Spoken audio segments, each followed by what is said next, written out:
Hey, you there! Me? Yes, beautiful lady. You will succeed in all you do today. Consider it your lucky day, so to speak. Lucky day?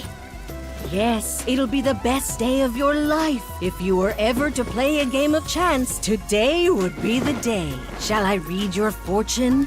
I'll tell you what your lucky number is. I do not fare well at gambling. This is horrible! Someone just fell from the sky!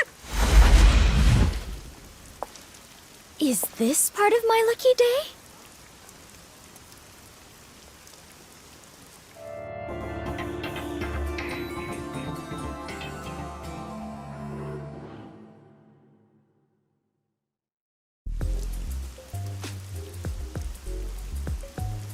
It appears as though something is happening over there.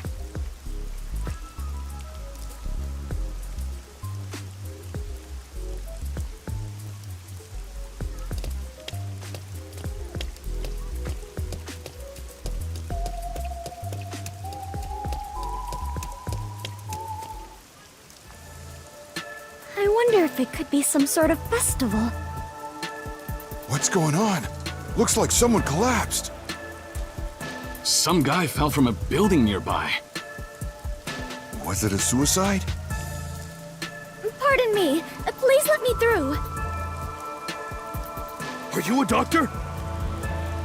No, I am not. Do you know this man? No, I do not know him whatsoever. Then why are you here? Today is supposed to be my lucky day, so I thought I might be of some use. Huh?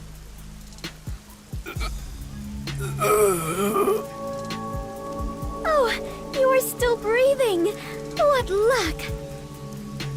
Hey, he's trying to say something. 3. 3? I was not quite able to hear you. Could you please repeat yourself?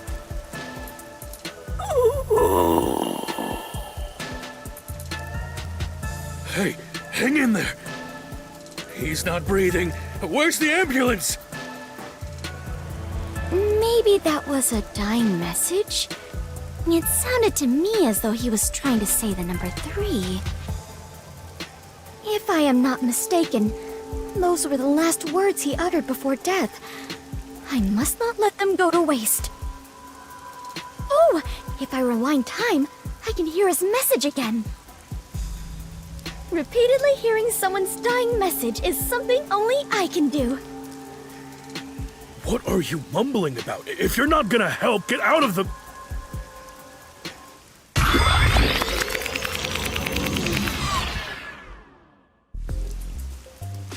Actually, why not try to prevent him from dying in the first place instead? Protecting the people is part of my duties as a detective. I may still make it in time if I hurry. Hey, you there! Pardon me, I am in a hurry.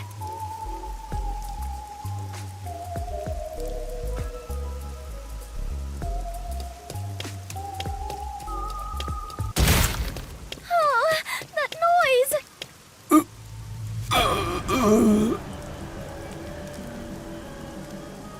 Are you all right? What happened?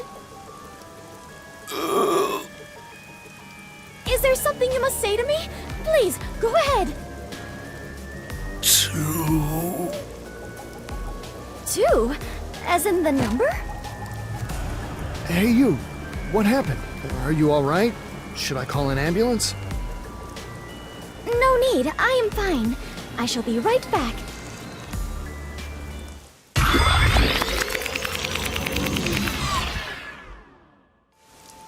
The dying message was different this time. First was 3. Next it was 2. I wonder what it could mean. Hey, you there!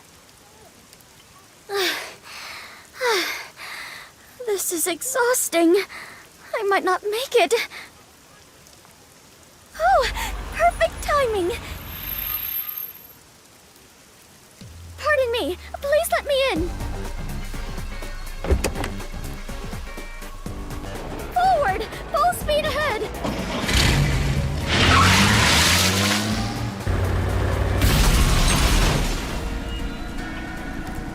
Are you all right?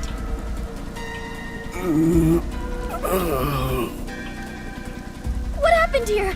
Can you talk?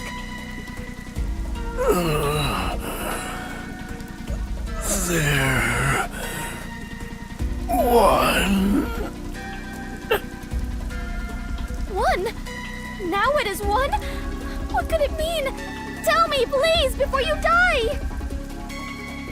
Did someone push you off? Who was the culprit?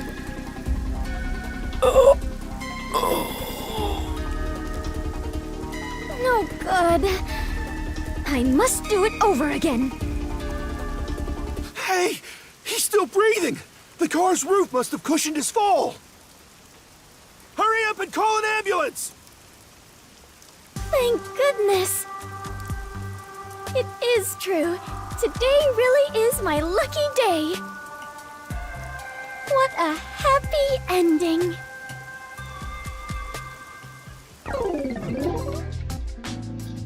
What a happy ending.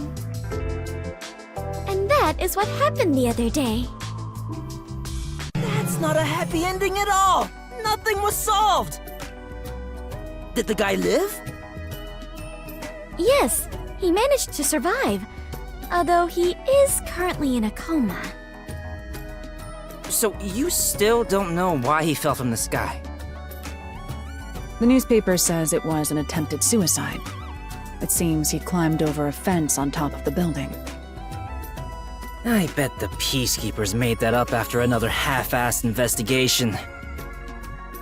Regardless, it has nothing to do with us. I mean, you're right and all, but doesn't it bother you? That sure is a weird dying message. At first it was 3, then 2, then finally 1, right? It's like a countdown or something. I've never heard of a changing dying message. That's because dying messages are normally a one-time event.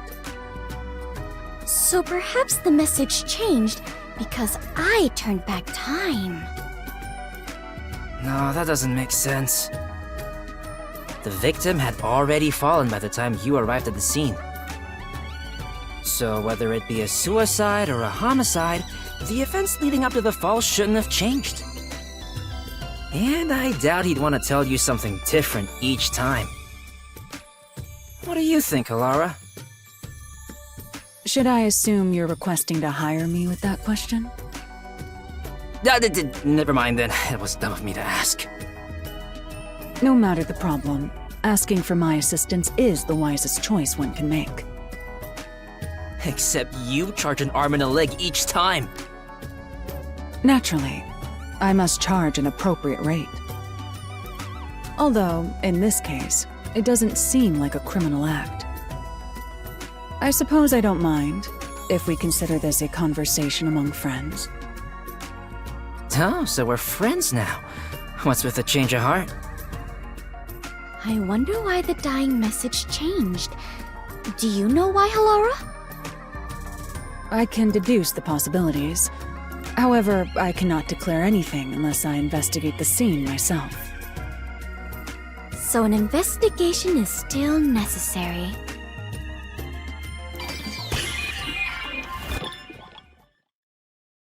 You definitely want to remember this.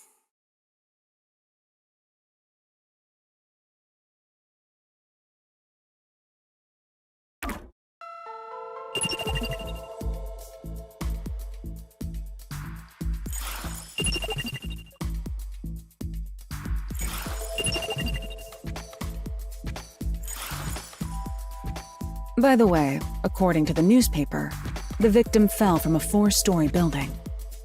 Floor 1 is a luxury brand shop. Floor 2 is a restaurant. Floor 3 is a beauty salon. And floor 4 is a casino.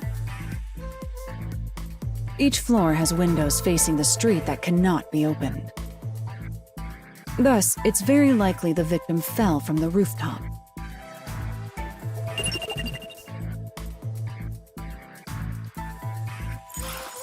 Do we have an ID on the victim? He's a 25-year-old man. He works at the shop on the first floor, but often goes to the other floors as a customer. So the people in the building were his acquaintances. There's still a chance someone else from the building took him up to the roof and pushed him off.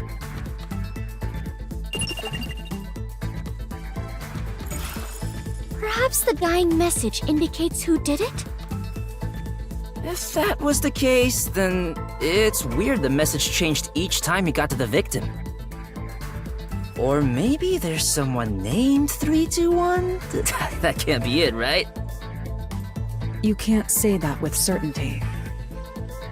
Okay, fair enough, but that doesn't explain why the message changed. That reminds me, when the victim mentioned 1 the last time he spoke, he actually said, there. There? Did he find something? That I do not know, though he did look as though he was searching for something. What does that mean? The victim must have had something in his hand while he was falling. The impact of the fall caused him to drop it. I see. So the victim found the item, then left the message 1. If you think about it that way, the victim's message makes sense, and it's likely the item is related to the case. Fubuki, did you find anything at the scene? My deepest apologies. I did not notice anything of the sort. You may be careless, but I doubt you'd miss something so big you'd need 2 hands to hold it. Which means it had to be something small enough that it could be easily missed. Hold on. The victim must have held this thing in his hand the first time he fell. But instead of 1, he said 3 that time. Was he holding something different each time he fell, or was he holding more than 1 thing? Considering when Fubuki turned back time, it's hard to believe he held something different each time. However, we cannot eliminate the possibility there may have been multiple items. I am now more lost than ever. If we follow the logic, we will always arrive at our destination, the truth. But I am truly lousy at that. Don't give up, princess. Let's start from the beginning. Very well. I shall try. If the victim was holding something, that would be a key clue in this case, right? First, regarding the size of what he was holding... That's right. Even Fubuki, who was at the scene immediately after the victim fell, didn't notice that small item. Therefore, it's reasonable to believe that whatever he held was something that could fit in the palm of his hand. And the impact of the fall caused him to drop it. The third time, the victim realized he dropped it and appeared to be looking around for it. And when he saw it, he said, there, 1. But why would the victim mumble the word 1 after seeing it?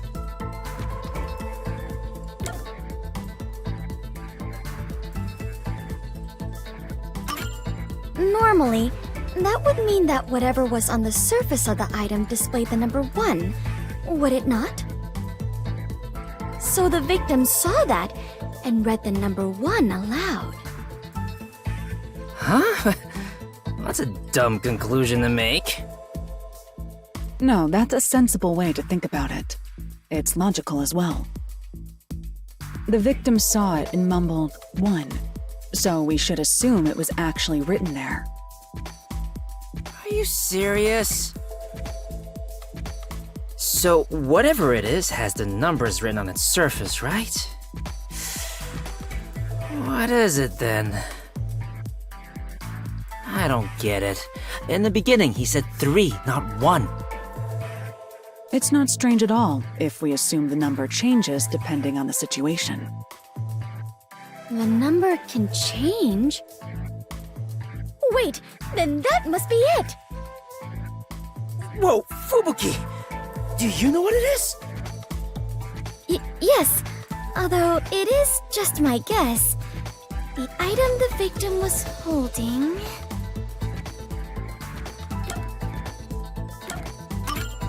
such as a die or something. A die? Oh, I get it. The number would change depending on the roll. Hold on. It first went from 3 to 2. Isn't it strange the numbers weren't the same? Fubuki arrived at the scene after the victim fell. By that time, the die would have fallen from the victim's hand. Which means that whatever number turned up on the die should have been set by that point. It couldn't have changed. You're right. Do you have a counter-argument for this? In that case, perhaps this explains it.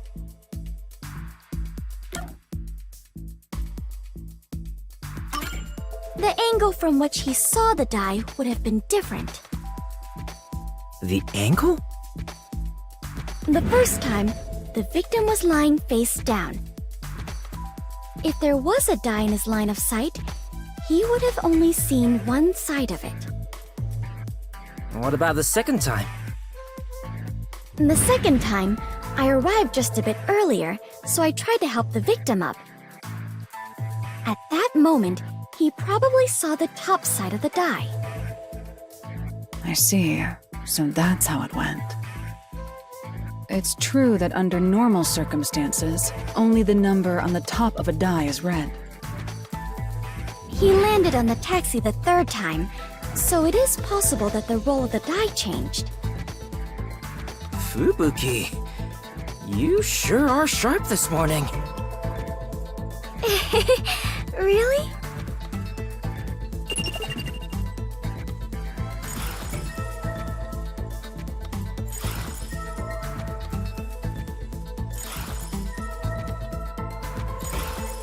So basically, it went like this. The victim fell from the rooftop while holding a die. He dropped it once he hit the ground. Which means the die was cast. As the victim was knocking on death's door, he mumbled whatever number he saw.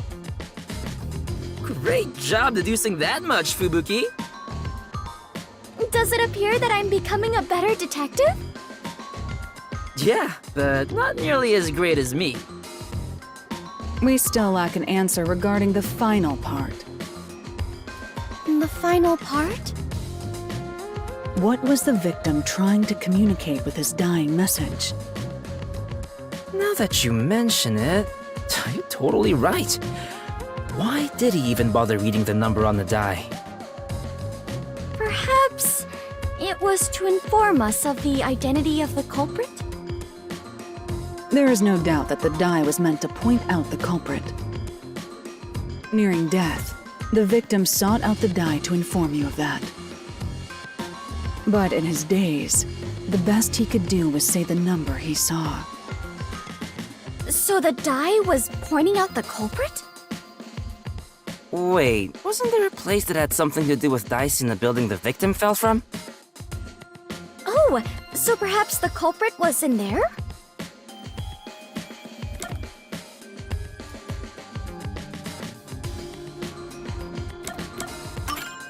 Perhaps the culprit was in the casino on the 4th floor? That's probably it. You did it, Princess! I didn't think you'd be able to figure it out. There is no way I could have done so on my own. You have my deepest thanks, Halara and Desuhiko. Yup, now bow down to my charisma. Still, we're just making assumptions here. We have no solid evidence. If someone said we made it all up based on his dying words, that'd be the end of it. But we made so much progress in our investigation. Is there nothing to be done about it, Halara? It would be one thing if we had the dye as evidence, but it would be extremely difficult to find now. If only I had noticed it and picked it up. No biggie. It's not something you'd notice normally. Hey, Halara, what if we use your forte to find out where the dye went? I can't use my abilities while the victim is still alive. Damn, you make it sound so ominous. Leaving this case alone is still a valid option. No one made a request for us to investigate, so it's not an urgent matter. The case will solve itself once the victim wakes up. The culprit might attack the victim again before that happens. Since they didn't get him the first time, they might try to finish the job. That would be terrible! This is all my responsibility! What should I do? I don't think there's any need for you to feel responsible, but I wouldn't feel good about leaving this unsolved. Hey, Halara, you know of any ways around this? There is one. Stop teasing us and just say it! Oh, and before you ask, I'm not paying a damn thing. A clue, then. Ask the fortune teller. Are you a villager in an RPG or something? The fortune teller! Huh? Did something spring to mind? I told you in the beginning, remember? A fortune teller approached me! What's that got to do with this case? You should interrogate that fortune teller about the casino. You may hear something interesting. I understand. I shall depart after breakfast. But hey, are you going alone? Fine, I'll join you. Halara, you're coming with, right? I'm not going without a formal request. So much for being friends. All you have done is more than enough for me. Thank you very much. I can handle the rest on my own. I'm here too, you know.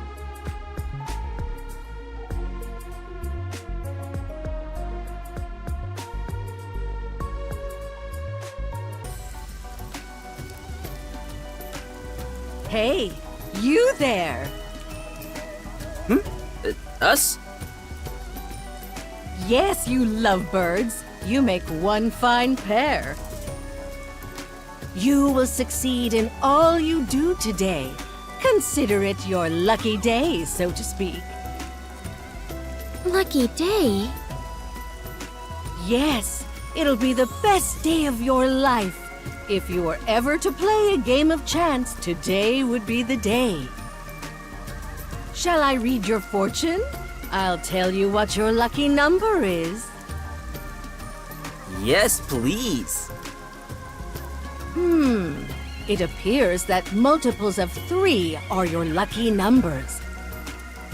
If you're going to gamble, be sure to bet on increments of 3. I get it. This is what Halara was getting at.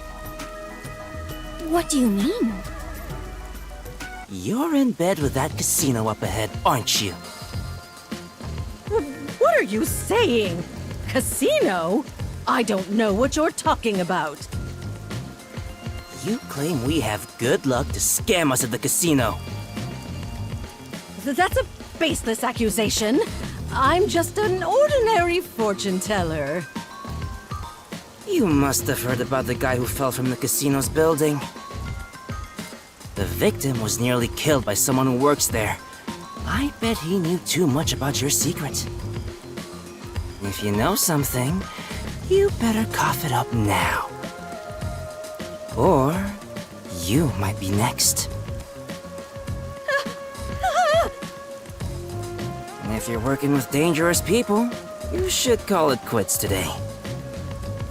We can take care of the rest, so tell us what you know. As you said, my job is to lure customers in and guide them to the casino. The lucky number thing is all a lie. In fact, if they pick those numbers, they will surely lose. But I truly believed it was my lucky day. I'm sorry. I actually don't know how to tell anyone's fortune. I just followed the manual. And that manual was made by the casino? Yes.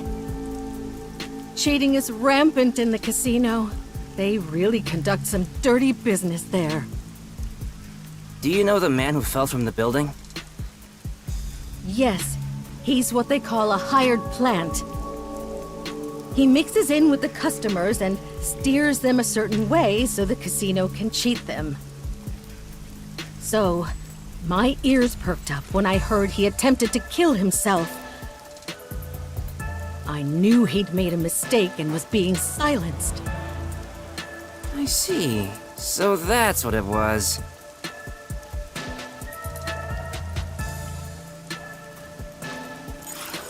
Hey, are you really gonna do something about them? If they find out I told you all this... Leave it to me. Who do you think I am? I am the superstar detective, slayer of evil, Desuhiko Thunderbolt! That's not very reassuring. It appears the entire casino is in on this crime. There will only be more victims if we leave them be. We might as well see this through to the end. Though, I bet the chief would tell us to stay out of trouble. But what shall we do?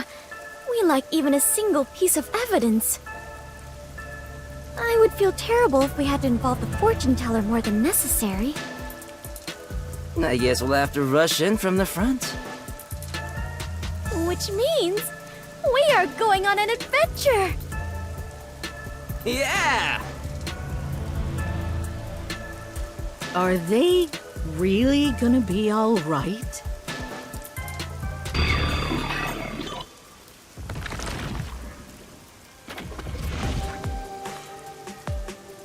This looks like the place. Indeed.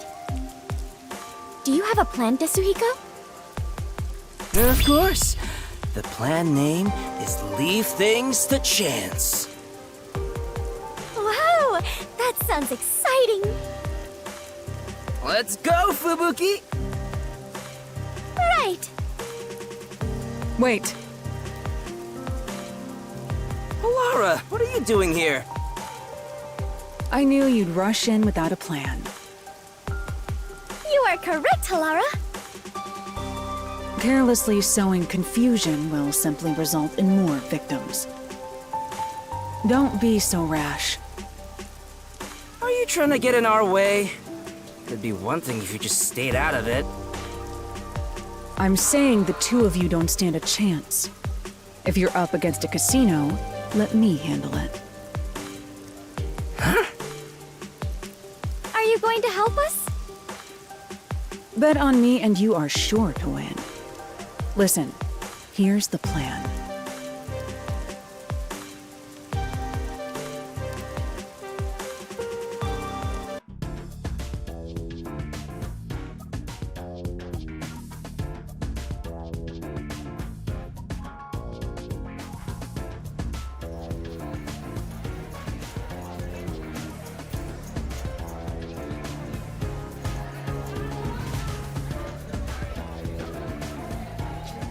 Welcome. I'd like to convert all this into chips. Right away.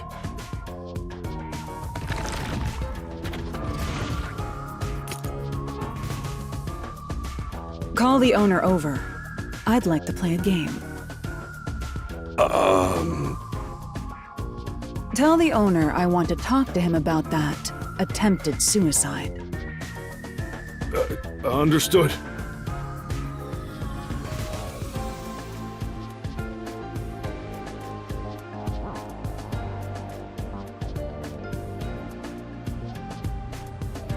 How can I help you? You don't seem affiliated with the Peacekeepers. I'll be direct. You tried to erase one of your hired plants. What are you talking about?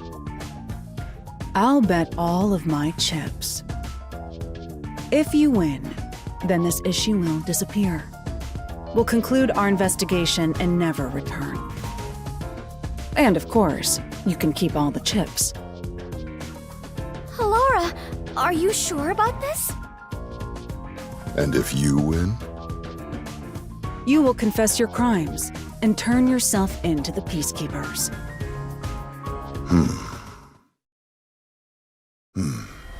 Very well. I don't know what crime you're speaking of, but as the owner of the casino, I cannot turn down such a direct challenge. I expect you to keep your word. Of course, and you as well. So, what would you like to play? Bring some dice. A game of craps? Yes, but let's cut out all of the complicated rules. This game will consist of 4 dice. Each player will take 2 and roll them at the same time. Whoever gets exactly 7 wins. If both rolls land on 7, then it's a draw and the game continues. Very well. We will prepare the dice. Are you fine with that? I don't mind.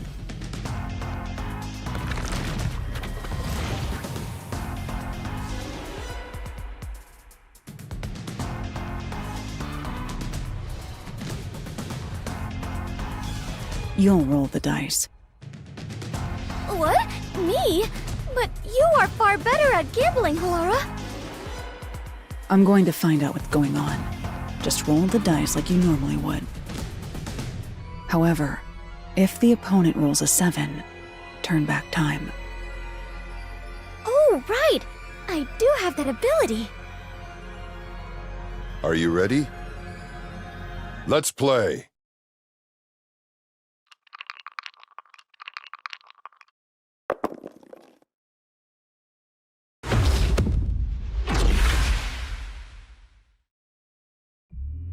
Well, well. Looks like that's game.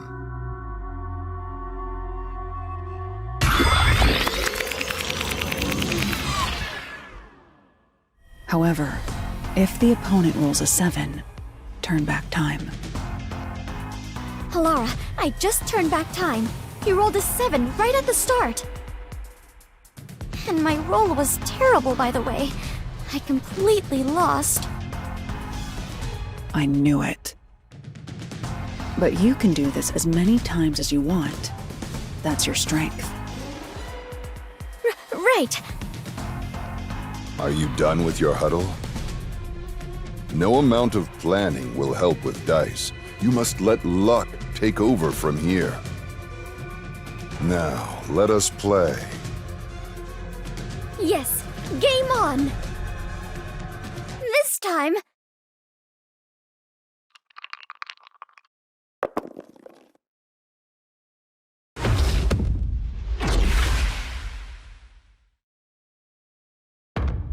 Why?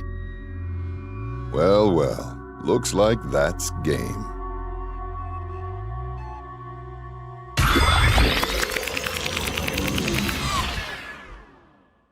However, if the opponent rolls a 7, turn back time.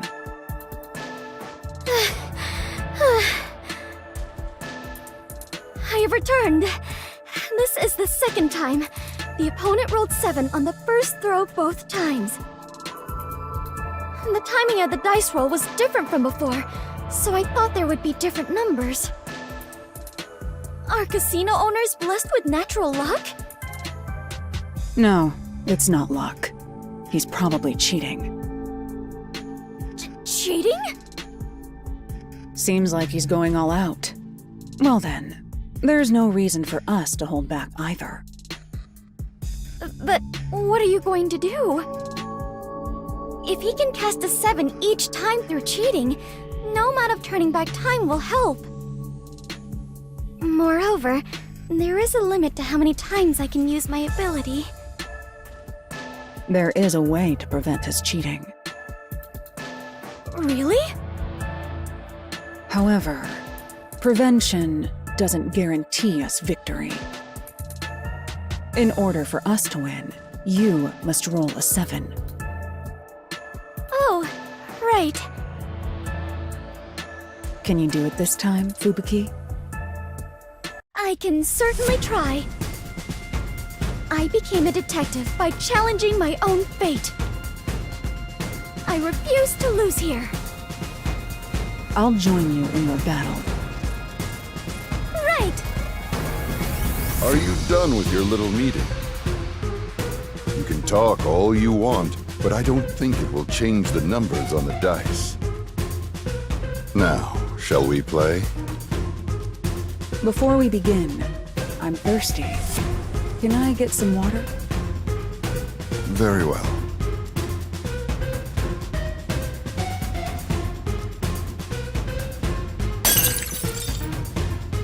Oh, excuse me.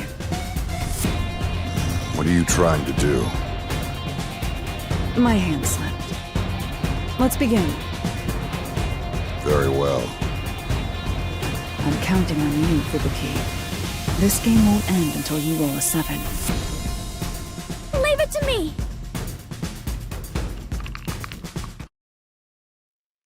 Come on, 7. Come on, 7.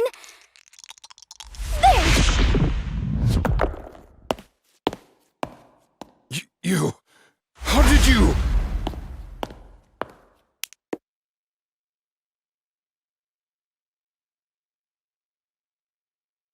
Wow! This is incredible! I won! I really won!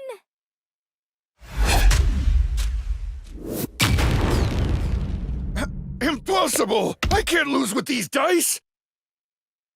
Seems like the game is over. You must now confess your crimes.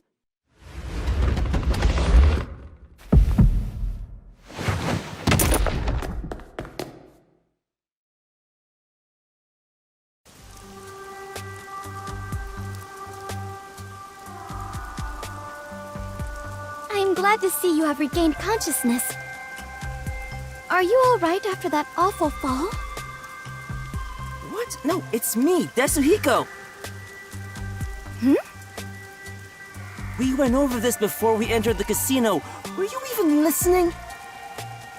As I suspected, the dice used by the casino were rigged. The victim must have intended to let others know about it with a dying message. It was obvious they'd cheat if we challenged them to a match involving dice.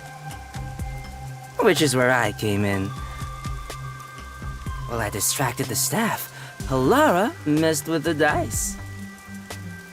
So that is what happened. I was only able to win thanks to Halara. No, I didn't touch your dice, Fubuki. Huh? Then I really rolled a 7 on my own? Yes, you won that game. Really? Thank goodness! I won that game! Great job, Princess! Yes! Even if it was just a little bit, I believe I grew as a detective.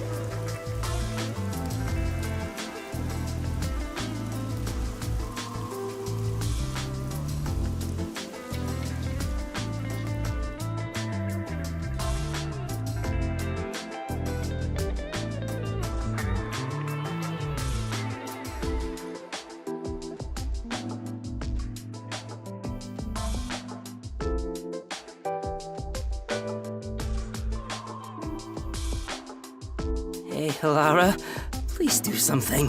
Fubuki has been completely obsessed since that day. There's no way I can win against someone who can turn back time. How rude! I would never cheat like that. Come on, Desuhiko. One more game.